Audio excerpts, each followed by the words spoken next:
Fast success builds ego, slow success builds character. ये था कहना रतन टाटा का। रतन टाटा जिनके लिए बोला जाता है कि वो 66% हिस्सा अपनी कमाई का चैरिटी कर दिया करते थे, यानी डोनेट कर दिया करते थे। अब वो अमाउंट कितना है उस पर मुझे क्लैरिफिकेशन नहीं है। कोई क्लेम करता है 9000 करोड़, कोई क्लेम करता है 9 लाख करोड़। ये इतना अमाउंट हो जाता है दोस्तों जितनी वेल्थ नहीं होती है बड़े से बड़े बिलीनियर्स की। ये इन्होंने करके दिखाया था और बहुत सारी बड़ी बड़ी अचीवमेंट्स। कई सारे लोग इनको सिर्फ एक बिजनेसमैन नहीं बल्कि एक रोल मॉडल की तरह भी पूछते थे। ऐसा इंसान कल दुनिया से चला गया। तो बस मैं ज़्यादा नहीं बोलूँगा क्योंकि अपना चैनल नहीं है ना इस चीज़ से रिलेटेड। एक ये वाली चीज़ है कि एक रिस्पेक्ट होती है मन में, तो सभी लोगों के मन में है, चाहे वो किसी भी क्षेत्र से हो, किसी भी जगह पे कोई भी काम करते हो। ये इतनी बड़ी एक हस्ती थे, इतना कुछ करा, सोशल वेलफेयर्स या educational development, rural development, health care, ये सारे बहुत बड़े काम होते हैं। इस चीज़ की वजह से रिस्पेक्ट की जाती है। सब लोग इनके फ़ैन थे, मैं भी उनमें से एक हूँ। तो अब ये दुनिया में नहीं रहे, बस यही बोलना चाहूँगा कि इनकी आत्मा को शांति मिले, रेस्ट इन पीस। चलो अब हम लोग दोस्तों अपने आज की वीडियो में बढ़ते हैं। दोस्तों आज हम इस वीडियो में करेंगे मेंस फिजिक डिवीजन की प्रिडिक्शन। 2024 ओलंपिया बस अब होने ही वाला है शुरू, और अभी हम यहाँ पर बात करते हैं कौन इस साल का मेंस फिजिक चैंपियन बनेगा। ये जो डिवीजन होती है ना, सबसे ज़्यादा टफ होती है प्रिडिक्ट करनी। मेंस फिजिक में ये नहीं पता लगता कि कौन किस साल चैंपियन बन जाए। ये ऐसा नहीं है कि क्रिस बमस्टेड को आपने क्लासिक फिजिक में प्रिडिक्ट कर लिया, बहुत ही ईजिली पता लगता है कि हर साल वही चैंपियन बनेंगे। ये ऐसा नहीं है कि मेंस ओपन बॉडी बिल्डिंग में आपने बहुत सारे पैरामीटर्स देखे और तब आपने एक बॉडी बिल्डर चुना और वो पैरामीटर्स कई बार सेट भी बैठ जाते हैं, तो प्रिडिक्ट करना कंपैरेटिवली बहुत आसान हो जाता है बॉडी बिल्डिंग डिवीजन में भी। लेकिन ये ऐसी डिवीजन है जो सिर्फ और सिर्फ रिलाय करती है कंडीशनिंग पे। यहां अगर कोई एथलीट कंडीशनड आ जाए ना, वो 7th से 1st पे भी आ जाएगा। जैसे कि 2022 में रायन टेरी 7th पे थे, 2023 में कंडीशनड आ गए, पीक परफेक्टली हिट कर ली 1st। और ऐसा भी हो सकता है कि वही एथलीट जो पिछले साल 1st आया वो इस साल 7th आ जाए। ये इस डिवीजन का नेचर है कि यहाँ पर इनकंसिस्टेंसी हर वक्त रहती है, क्योंकि कंसिस्टेंसी सिर्फ कंडीशनिंग डिपेंडेंट है। हल्का सा भी कोई ऑफ आया वो पीछे हो जाता है। और एथलीट्स मेंस फिजिक के कंसिस्टेंटली ऑन नहीं रहते हर साल। मेंस फिजिक में बहुत ही कम ऐसे एथलीट्स हैं जो कंसिस्टेंटली पीक करते हैं, हर साल पीक करते हैं। आज इस वाली वीडियो में ना बहुत ही कम ऐसे एथलीट्स होने वाले हैं जिनकी कंसिस्टेंसी पे हम भरोसा कर सकते हैं। इसीलिए और ज्यादा मुश्किल हो जाता है मेंस फिजिक का प्रेडिक्शन वीडियो बनाना। आप बता ही नहीं पाओगे कि फर्स्ट भी कौन आएगा। खैर हम लोग अगर इस साल की बात करें तो इस साल इस डिवीजन में 61 एथलीट्स क्वालिफाइड हैं, जो पिछले साल की तुलना में ज्यादा है। लास्ट ईयर 2023 में 47 एथलीट्स क्वालिफाइड थे, लेकिन सबसे ज्यादा एथलीट्स तो क्वालिफाइड थे 2022 के साल में, आज से 2 साल पहले। ये एक रिकॉर्ड ब्रेकिंग नंबर था जब मेंस फिजिक के अंदर ओलंपिया में कुल मिलाकर 72 यानी 72 एथलीट्स क्वालिफाइड थे। ये सबसे बड़ा नंबर था।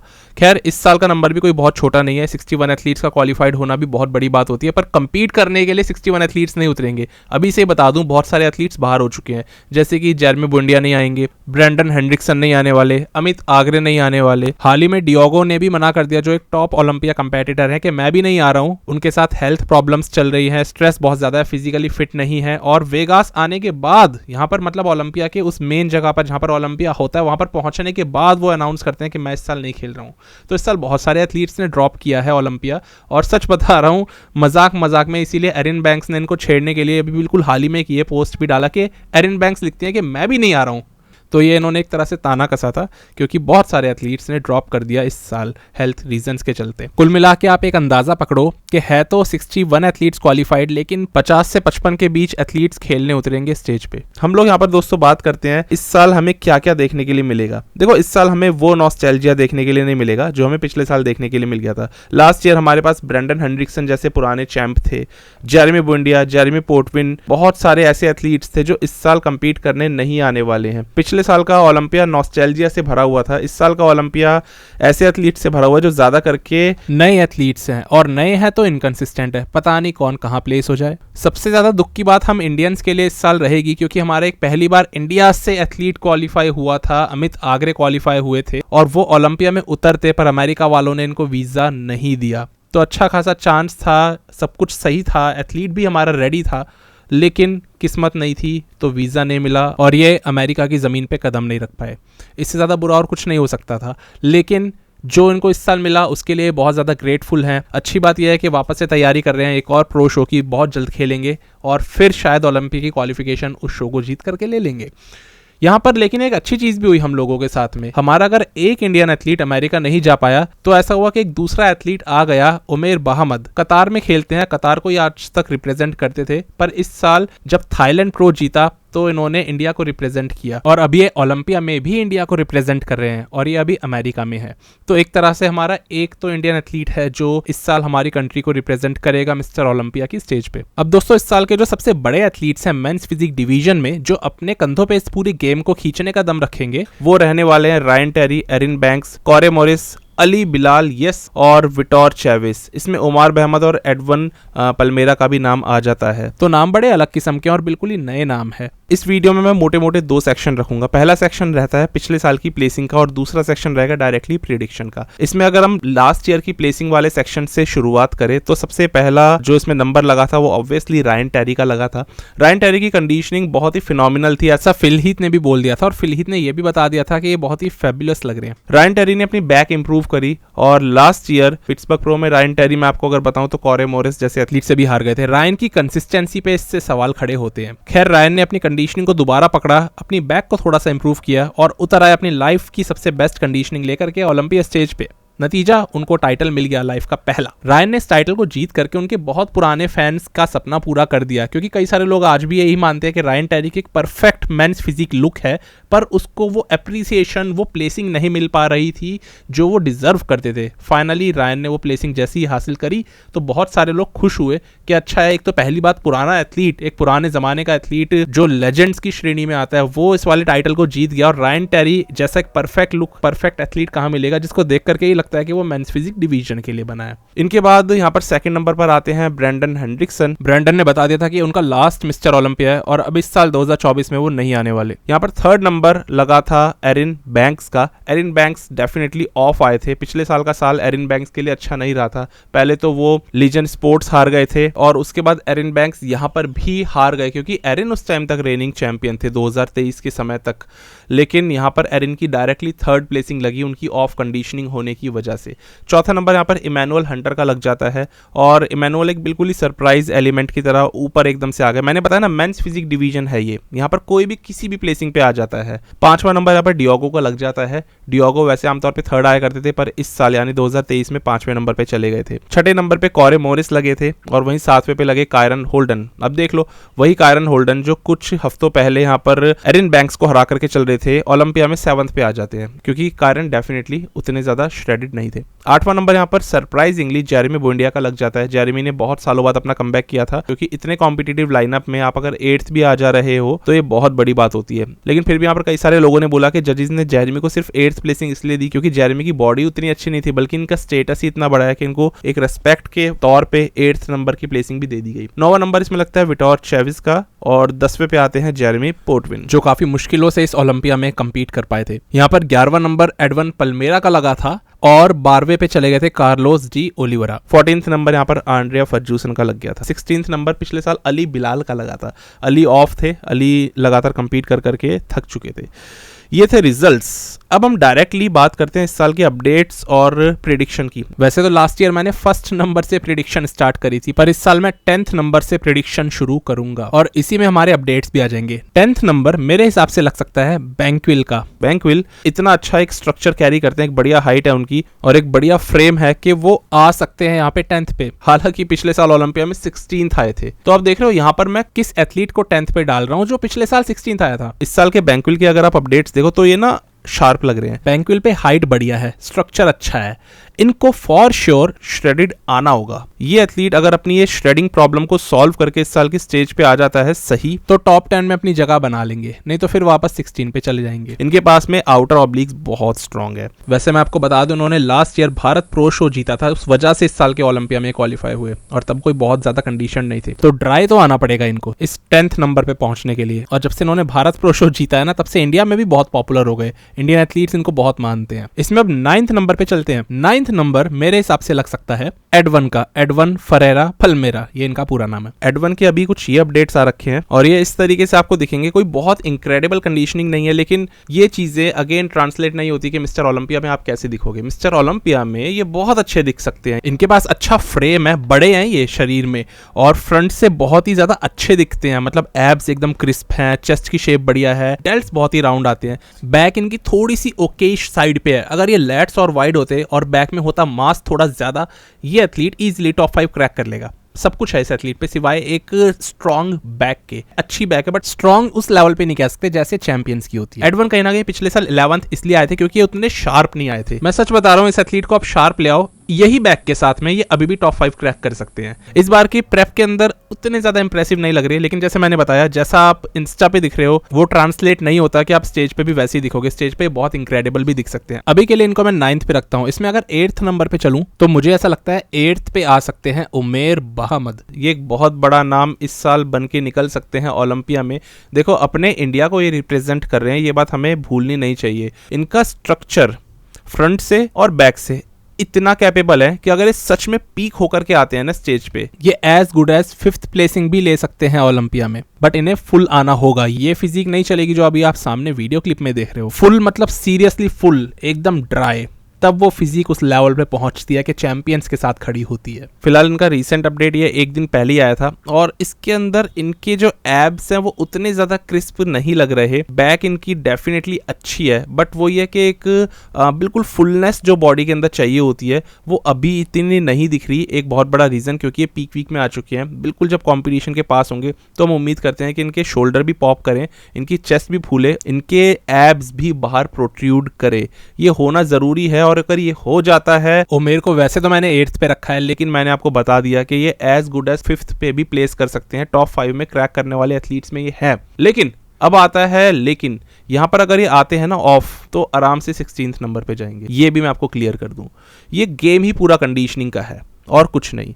और मेंस फिजिक के एथलीट्स फॉर सम रीजन नहीं होते कंसिस्टेंट हर साल एक जैसी कंडीशनिंग हिट करने के मामले में। फिलहाल उमेर को मैंने 8th पे रखा, जो एक्चुअली में एक बहुत अच्छी प्लेसिंग वैसे भी होती है। टॉप 10 के अंदर आना कहीं पे भी एक बहुत बड़ी बात होती है ओलंपिया के अंदर। अब हम चलते हैं 7th प्लेसिंग पे। 7th पे मुझे लगता है विटोर चेविस आ सकते हैं। विटोर ना एक ऐसे एथलीट है, देखो फिलहाल इन्होंने अपना ये वाला अपडेट डाला था, इसमें आप देख सकते हो कैसे दिख रहे हैं। विटोर एक ऐसे एथलीट है, इनकी ना बहुत स्मॉल वेस्ट है और राउंड राउंड मसल बैलीज आती है, chest round, shoulders round, good lat flaring, यानी फ्रंट से लैट बड़े अच्छे से फ्लेयर आउट करते हुए दिखते हैं। और आपने गौर करा इनके कैव्स कितने बड़े हैं, तो ये फ्रंट से बड़े अच्छे लगते हैं। छोटा फ्रेम होने के बाद भी ऐसा लगता है कि कुछ बड़ा ही राउंड राउंड सा हमारे सामने एक एथलीट आके खड़ा हो गया, बड़ा ही सही प्रपोर्शन वाला एथलीट आके खड़ा हो गया। इनको जो चीज रोकती है, इनके एब्स पीछे रोकते हैं इन्हें, वो उतने क्रिस्प नहीं आते। वो एक बार आ जाए क्रिस्प, ये एथलीट भी अगेन फिर मैं वही वाली बात रिपीट करूंगा, टॉप 5 पर हर एक एथलीट एक जैसा बहुत बेस्ट उस दिन नहीं दिखता। अब लास्ट ईयर आप देख लो, विटोर 9th आए थे, एक बहुत सही पैकेज था, पर अगेन थोड़ा सा और शार्प होता,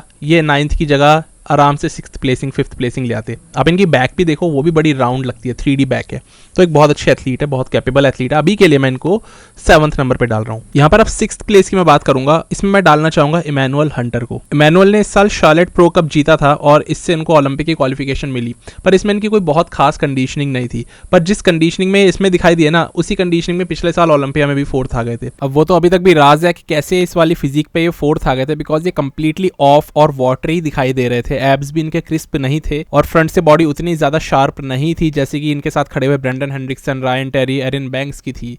बैक इनकी ठीक थी, तो इस बार मैं इनको रख रहा हूँ 6th पे। और इस साल के आर्नोल्ड ओहायो में 6th आए थे। अब ये कोई, मैं ऐसा नहीं कि आर्नोल्ड की प्लेसिंग उठा करके सीधा ओलंपिया में रख दे रहा हूँ, ऐसा बिल्कुल नहीं होता कि आर्नोल्ड में जो प्लेसिंग एक एथलीट की आई वही ओलंपिया में भी आएगी। मैं इसलिए इनको 6th पे रख रहा हूँ क्योंकि इनसे ऊपर के एथलीट्स कुछ नए आए हैं और मुझे लगता है बहुत तगड़े आए हैं। तो अब दोस्तों उन तगड़े एथलीट्स की बात भी कर लेते हैं। 5वें नंबर पे चल लेते हैं जरा। यहाँ पर अगर 5वें प्लेसिंग की मैं बात करूं तो मुझे ऐसा लगता है कॉरे मोरिस का ये जा सकता है। कॉरे मोरिस लास्ट ईयर में आपको याद होगा पिट्सबर्ग में जीते थे और इन्होंने रायन टेरी को हराया था। कॉरे का यह है कि पहले ये बहुत ऑफ आया करते थे स्टेज पे, लेकिन अभी अच्छी कंडीशनिंग हिट करने लग गए हैं और ये कंसिस्टेंटली एक अच्छी कंडीशनिंग लेकर के आते हैं, एक जैसी कंडीशनिंग में रहते हैं। सुप्रीम कंडीशनिंग नहीं, लेकिन एक जैसी कंडीशनिंग। तो ऐसा हो सकता है कि कॉरे इस साल 5th प्लेस ले ले, ऑल्दो पिछले साल ये 6th आए थे ओलंपिया में। इस साल कॉरे ने क्या किया कि आर्नोल्ड क्लासी यूके जीत करके डियोगो को उसमें हरा दिया था। अब डियोगो एक बहुत स्ट्रॉन्ग एथलीट रहे हैं इनसे लगातार करियर के अंदर, लेकिन कॉरे ने डियोगो को इस साल ही हराया है। और कॉरे ने पिछले साल किसको हराया? रायन टेरी को हराया था, जो मेंस फिजिक ओलंपिया बन गए। कॉरे काम तो बड़े बड़े करके चलते हैं वैसे अगर देखा जाए तो। कॉरे इस बार ऐसे दिख रहे हैं अभी के अपने अपडेट्स में, ये कोई बहुत ज्यादा खास नहीं लग रहे हैं, पर फिर से याद दिला दूं कि इससे हम स्टेज पर इनकी दिखने वाली फिजिक का कोई अंदाजा नहीं लगा सकते। स्टेज पे हो सकता है बहुत अच्छे दिख जाए। तो अगर ऑफ आ गए कॉरे, तब भी मुझे लगता है टॉप 10 में कहीं ना कहीं ऊपर की प्लेसिंग, मान लो 10th ही आ जाएंगे, क्योंकि इनकी जेनेटिक्स ही इतने सुप्रीम है कि इनके लिए टॉप 10 के बाहर आना बहुत मुश्किल है, ऑफ कंडीशनिंग में भी। अभी के लिए मैं इनको 5th नंबर पे रख दे रहा हूँ। वैसे फ्रेम तो इतना गजब है कि फर्स्ट आना चाहिए ऐसे एथलीट को। क्या कहते हो, फर्स्ट पे रखना चाहिए था मुझे इन्हें। खैर अभी के लिए इनका 5th। और अब हम चलते हैं 4th प्लेसिंग पे। चौथे नंबर की अगर बात करूं, मुझे लगता है कि यहाँ पे अली बिलाल इस साल आ सकते हैं। बहुत स्ट्रॉन्ग चांसेस हैं इस चीज़ के। अली ने इस साल 2 बड़े प्रो शोज जीते हैं, पिट्सबर्ग और न्यूयॉर्क प्रो। इनकी कंडीशनिंग, इनकी फिजिक नेक्स्ट लेवल पे थी। ये फिजिक इनकी शायद कभी लाइफ में इतनी अच्छी ना रही हो। न्यूयॉर्क में और पिट्सबर्ग में दोनों में कमाल के दिख रहे थे, लेकिन न्यूयॉर्क के अंदर ये थोड़े से और ज्यादा फुल दिखे, इसीलिए लगता है कि वो फिजिक इनकी लाइफ की बेस्ट फिजिक थी। इनके एब्स इतने ज्यादा फूल रहे थे, वो ऐसा लग रहा था जैसे फोटोशॉप नहीं कर देते हैं एब्स को, नकली एब्स बना दिए, नकली ऑब्लिक्स, वो उस लेवल तक फूल रहे थे। इतना गिफ्टेड मिड सेक्शन तो मुझे नहीं लगता कि किसी भी और एथलीट का है जितना अली बिलाल अभी कैरी कर रहे हैं। ये जो कोर सेक्शन है ना, ये बहुत ज़्यादा इनका डेवलप्ड है और बहुत ही अच्छे से निकलता हुआ दिखता है। वहाँ पर कभी पानी नहीं दिखता उस एरिया में। वो एरिया इस हद तक गिफ्टेड है कि अगर वो फ्लैट भी होगा ना तो भी बहुत स्ट्रॉन्ग दिखेगा बाकी कंपेटिटर्स से। फिलहाल जो अली बिलाल का ये लेटेस्ट अपडेट आया एनपीसी न्यूज़ ऑनलाइन के साथ में, इन्होंने अपनी एक ये अभी वीडियोज़ फोटोज़ शेयर करी। अली क्रेजी ड्राई लग रहे हैं, क्रेजी फुल दिख रहे हैं। ये ऐसा लग रहा है कि अब और नेक्स्ट लेवल पे चले गए हैं। सेम यही बॉडी इनकी आ जाती है ओलंपिया स्टेज पे, टॉप 2 के लिए लड़ते हुए दिख जाएंगे ये इस साल। लेकिन अभी के लिए मैं इनको 4th पे ही प्रेडिक्ट कर रहा हूँ, क्योंकि टॉप 2 पे डालना एकदम से ऐसा हो जाता है कि होने को कुछ भी हो जाता है, पर एक एक्सपेक्टेशंस भी होती है ना। हम लोग ये चाहते हैं कि भाई एक रियलिस्टिक मैं यहाँ पर प्रेडिक्शन करूँ, तो 4th प्लेसिंग मैं रख रहा हूँ। हालांकि वो भी इनकी लाइफ की बेस्ट प्लेसिंग होगी अगर अचीव ये कर लेते हैं, लेकिन ऑब्वियसली इंडिया में इतने फेमस है, सब लोग ये चाहेंगे कि अली बिलाल टॉप 2 के लिए फाइट करते हुए नजर आए। कई सारे लोग उनको फर्स्ट पे भी प्रेडिक्ट कर रहे हैं। अली ने 19 सितंबर को एक ये भी अपडेट अपनी वीडियो फुटेज डाली थी जिसके अंदर ये बहुत ज्यादा बड़े दिख रहे थे। इसके अंदर आप देखोगे दोस्तों तो इनके शोल्डर्स बहुत बड़े दिख रहे हैं, चेस्ट बहुत बड़ी दिख रही है, ओवरऑल साइज इतना ज्यादा दिख रहा है, ऐसा लग रहा है कोई नए बॉडी बिल्डर है। लेकिन मसल क्वालिटी बिल्कुल भी कॉम्प्रोमाइज नहीं हुई है, और यही वो चीज़ है जो उनको इस साल खतरनाक बना देती है कि हम इनको टॉप 4 में रख रहे हैं या कुछ लोग इनको फर्स्ट नंबर पे भी रख रहे हैं। इनके पास एक वीकनेस है बैक को लेकर के, लेकिन इस साल ऐसा लग रहा है कि शायद वो भी इनकी एक स्ट्रांगनेस की तरह स्टेज पे नजर आ जाए। अभी इस तरह की तो फुलनेस आ रही है इन पे, बस इनको करना है पीक, यही फुलनेस स्टेज पे ट्रांसलेट हो जाए, अली एक कंप्लीट पैकेज के तौर पे निकलेंगे और अली सच में बहुत डेंजरस, मतलब सबसे ज्यादा डेंजरस भी हो सकते हैं इस साल। यार मेंस फिजिक डिवीजन है, फिर याद दिला दूं यहाँ पर कोई भी कभी भी जीत सकता है, जो बेस्ट आएगा वो जीतेगा, जो पीक करेगा वो जीतेगा। तो अली बिलाल को फिलहाल 4th पे रख रहा हूँ। अब दोस्तों एक ऐसी अनरियलिस्टिक प्रिडिक्शन करने जा रहा हूँ जो मैंने नहीं सोचा था कि मैं कभी भी एक नए बॉडी बिल्डर के लिए ऐसा करूंगा। मैं आपको बता दूं ये बॉडी बिल्डर चाइनीज है, बहुत ही खतरनाक है। दिखाऊं, ये है वो एथलीट, लग रहा है चाइनीज, मुझे तो लग रहे हैं चाइनीज नहीं, एक्चुअली मैं अगर बताऊं तो ये एक ब्लैक बॉडी बिल्डर है फॉर श्योर, और 12 साल से चाइना में रह रहे हैं। इन्होंने पिछले साल अपना प्रो कार्ड जीता था और इस साल ये हमें दिखाई दिए दुबई प्रो के अंदर compete करते हुए डायरेक्टली एरिन बैंक्स के साथ में। क्या फिजिक है इस एथलीट की, क्या स्ट्रक्चर है इस एथलीट का, क्या कंडीशनिंग थी इस एथलीट की। चलो फ्रंट तो बहुत ही तगड़ा आ रहा है, शोल्डर्स, चेस्ट, एब्स, क्या कोर है, मतलब इतना तगड़ा वी टेपर किसका हो सकता है। ऐसा लगता है कि बिल्कुल अनरियलिस्टिक बॉडी। और जैसे ये पलटे तो देखो एरिन बैंक्स की बैक बहुत तगड़ी है, पर मुझे ऐसा लग रहा था यार इस एथलीट की बैक एरिन बैंक्स से भी ज़्यादा थिक है, ज़्यादा मास है वहाँ पे, और कंडीशनिंग पूरी की पूरी। तो ये एथलीट ऐसा लग रहा था कि साफ साफ पे दुबई प्रो में सेकंड आ सकता था, पर यहाँ पर इनको 4th प्लेसिंग दी गई थी इस कंपटीशन में। मैं ये एक्सपेक्ट कर रहा हूँ कि इस एथलीट की ओलंपिया में कम से कम 3rd प्लेसिंग तो लगनी चाहिए। फिजिक बोल रही है यार इस एथलीट की, इससे ज़्यादा बड़ी बात और कुछ नहीं बोलूँगा। बिल्कुल ही एक नया नाम है, कार्लोस करके इनका नाम है, पता नहीं क्या करेंगे। इस एथलीट को जजेस सीरियसली कंसीडर करें, मैं ये चाहता हूँ। आपको क्या लगता है, क्या 3rd प्लेसिंग मैंने बहुत ज़्यादा अच्छी दे दी है? मुझे साफ साफ बताना। सही लगता है सही बोलना, गलत लगता है बिल्कुल ही साफ गलत बोलना। मुझे ऐसा लग रहा था कि सच में ये एथलीट डिजर्व करता है टॉप 3 में आना, इसलिए मैंने डाल दिया। कोई उम्मीद नहीं थी कि 61 एथलीट्स के बीच में से चुन करके मैं एक ऐसा एथलीट पकड़ूंगा और यहाँ पर डाल दूंगा। बहुत सारे एथलीट्स होते हैं मेंस फिजिक में, जजेस सबको पता है देख भी नहीं पाते हैं। कुछ अच्छे एथलीट्स ऐसे होते हैं जो जजेस की आंखों से निकल जाते हैं और वो बहुत पीछे प्लेस हो जाते हैं, सीधा ही 16वें नंबर पे। हो सकता है इस एथलीट के साथ वो भी हो, पर होना तो नहीं चाहिए। आपको क्या लगता है बताना। अब दोस्तों ये सब खत्म हो चुका है, अब बात आती है कि टॉप 2 में कौन, फर्स्ट पे कौन और सेकंड पे कौन। यहाँ पर समझने वालों को समझ आ जाएगा कि सिर्फ 2 ही नाम बचते हैं, रायन टेरी, एरिन बैंक्स। अब रायन टेरी अभी रेनिंग मेंस फिजिक चैंपियन है, उन्होंने पिछले ही साल जीता था, और एरिन बैंक्स ने उनसे 1 साल पहले ओलंपिया जीता था, यानी 2022 में। तो ये दोनों ही एक बार मेंस फिजिक का टाइटल जीत चुके हैं। अब जरा इन दोनों का ट्रैक रिकॉर्ड देख लेते हैं। 2020 मिस्टर ओलंपिया रायन टेरी खेलते हैं और सीधा आते हैं 8th। 2021 में वो खेलते ही नहीं है। 2022 में रायन टेरी खेलते हैं ओलंपिया में और आते हैं 7th। और फिर 2023 के अंदर वो एक शो खेलते हैं पिट्सबर्ग, जिसमें मैंने आपको अभी थोड़ी देर पहले बताया कि वो कॉरे मोरिस से भी हार जाते हैं, और रायन उसके अंदर भी एक्सट्रीमली ऑफ दिख रहे थे। रायन के साथ ये प्रॉब्लम कई बार रही है कि ओलंपिया से 1 दिन 2 दिन पहले वो कोई अपडेट डालते हैं और ऐसा लगता है कि वही मिस्टर ओलंपिया जीतेंगे, लेकिन स्टेज वाले दिन एकदम ऑफ। ऐसा 2022 में हमने देखा था, 7th जिस साल वो आए थे। रायन टेरी कई बार सॉफ्ट आ जाते हैं, कई बार फ्लैट आ जाते हैं। रायन खुद को ही प्रेप करते हैं, यानी उनका कोई कोच नहीं है, खुद से खुद ही को वो प्रेप करते हैं। तो रायन ये भी बोलते हैं कि कई बार मुझे अंदाजा नहीं रहता, मैं ज्यादा अपने आप को पुश कर देता हूँ, इस वजह से स्टेज पे कई बार सॉफ्ट आ जाता हूँ, कई बार फ्लैट आ जाता हूँ, जबकि मुझे थोड़ा सा एक स्वीट स्पॉट पे रहना चाहिए।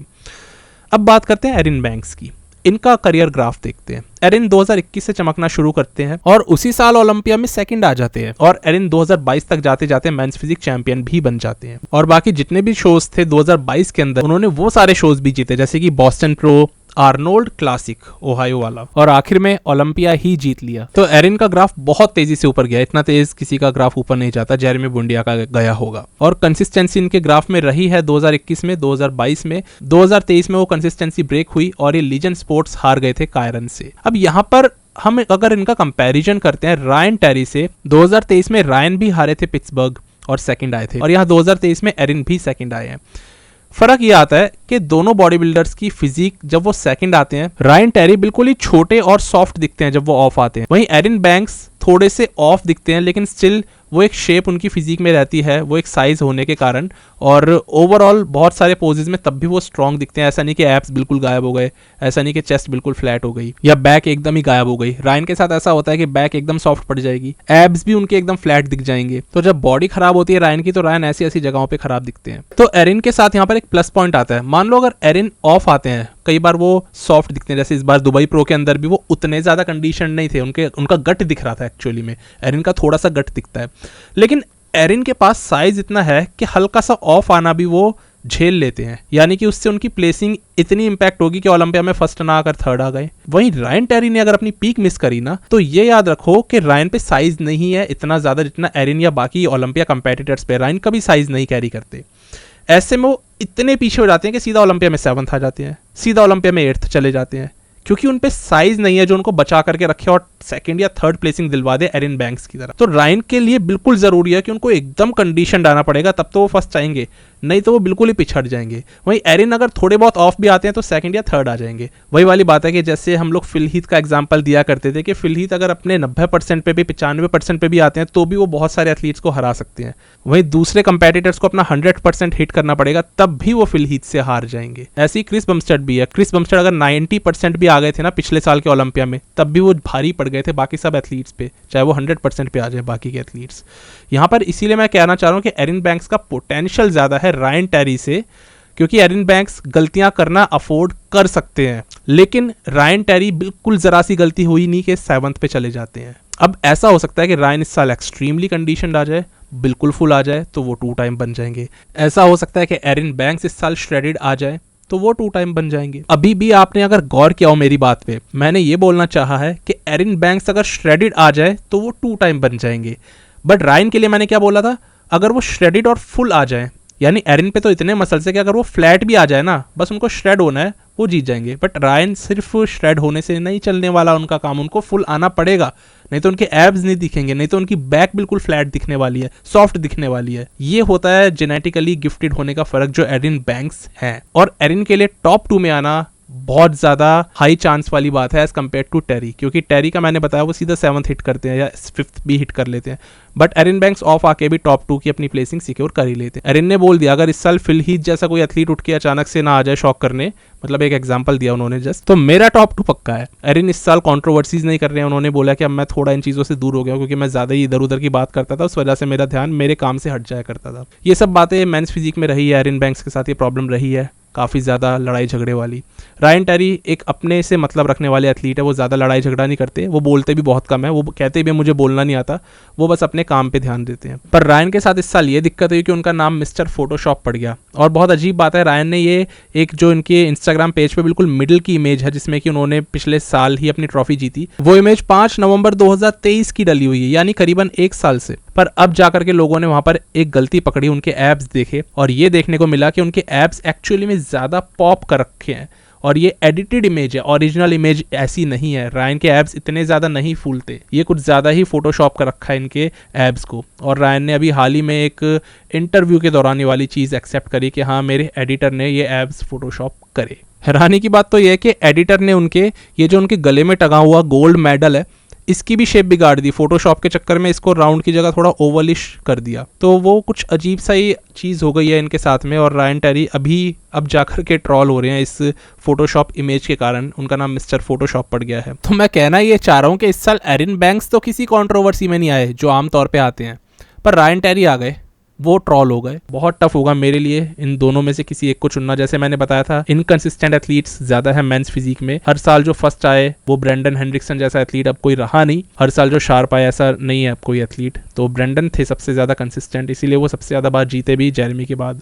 पर इस साल का नहीं पता लग रहा, हो सकता है एरिन एकदम ही ऑफ आ जाए, हो सकता है रायन एकदम ऑफ आ जाए, बस एक तुक्के वाली बात है। मैं अगर ग्राफ देखूं तो मुझे एरिन बैंक्स पे थोड़ा सा ज़्यादा भरोसा होता है, उनके प्लेसिंग्स देख करके, उनका 2 साल 3 साल का ये जो करियर ग्राफ है इतना ज़्यादा एक्साइटिंग इनका ग्राफ है। वही रायन टेरी सिर्फ पिछले साल ही चमके थे, तो इस साल भी चमकेंगे, इस पे हम अभी कोई भी कंफर्मेशन नहीं दे सकते हैं। तो आपको जो प्रिडिक्शन करनी हो आप लोग लिखो, मेरे हिसाब से कोई भी प्रिडिक्शन राइट होगी। आप चाहे रायन को फर्स्ट पे रखो या एरिन को फर्स्ट पे रखो, मैं फिलहाल के लिए एरिन बैंक्स को फर्स्ट पे रख रहा हूँ। ऐसा नहीं है कि मैं रायन टेरी को फेवर नहीं कर रहा हूँ, मेरे हिसाब से दोनों ही 50% कैरी कर रहे हैं चांस, रायन भी फर्स्ट आने का और एरिन भी फर्स्ट आने का चांस कैरी कर रहे हैं 50%। बस एक तुक्के वाली बात है और इससे ज्यादा कुछ नहीं है। अभी के लिए एरिन को फर्स्ट पे रखता हूँ तो रायन सेकंड पे पहुंच जाएंगे, और यही है मेरी इस साल की पूरी मेंस फिजिक की प्रिडिक्शन।